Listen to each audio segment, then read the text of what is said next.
4 मई को देश में जनादेश नहीं आया। 4 राज्यों और एक केंद्र शासित क्षेत्र के विधानसभा चुनाव का नतीजा आया। वो सिर्फ जनादेश नहीं था, वो जयघोष था। वो जयघोष था हिंदू मतदाता का। आज जो मैं वीडियो बना रहा हूँ, जिस पर बात करने जा रहा हूँ, वो आधारित है सुप्रीम कोर्ट के मशहूर वरिष्ठ वकील महेश जेठमलानी, जो भारतीय जनता पार्टी के राज्यसभा सदस्य भी रह चुके हैं। उनकी एक लंबी पोस्ट है उसके आधार पर, लेकिन इसके अलावा अपनी भी बात मैं इसमें शामिल कर रहा हूं। जो उनकी पोस्ट का शीर्षक है वही बताता है कि इस जनादेश का मतलब क्या है। शीर्षक है civilisational politics can not be manufactured overnight. ये एक तरह की चेतावनी है। ये उनकी पोस्ट की भी चेतावनी है, लेकिन उससे बड़ी जनादेश की चेतावनी है। चेतावनी किनके लिए? जो हिंदू विरोध, सनातन विरोध की राजनीति कर रहे थे। अब आगे वो क्या कहते हैं उसको सुनिए, उस पर साथ साथ मेरी टिप्पणी भी सुनिए। देश की राजनीति में हिंदुत्व की राजनीति की जगह खाली नहीं है, और ये बात भारतीय जनता पार्टी के अलावा सभी राजनीतिक दलों पर लागू होती है। और उन्होंने एक खबर भी दी। उन्होंने कहा ममता बनर्जी का इन दिनों इंडी गठबंधन का कोई नेता फ़ोन नहीं उठा रहा है।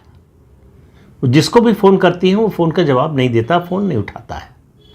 ये आने वाले समय का संकेत है और आने वाली घटनाओं की आहट है कि आगे भविष्य में, निकट भविष्य में क्या होने वाला है भारत की राजनीति में। उनके मुताबिक पश्चिम बंगाल के चुनाव का नतीजा पॉलिटिकल अर्थक्वेक है, जिसके झटके अगले 1 दशक तक महसूस किए जाएंगे। मेरा मानना है कि उससे ज़्यादा लंबे समय तक महसूस किया जाएगा। जब तक हिंदुत्व की राजनीति रहेगी और उसको काटने की कोशिश में सेकुलरिज्म की राजनीति, मुस्लिम तुष्टीकरण की राजनीति चलाई जाएगी, तब तक इसके झटके महसूस होते रहेंगे।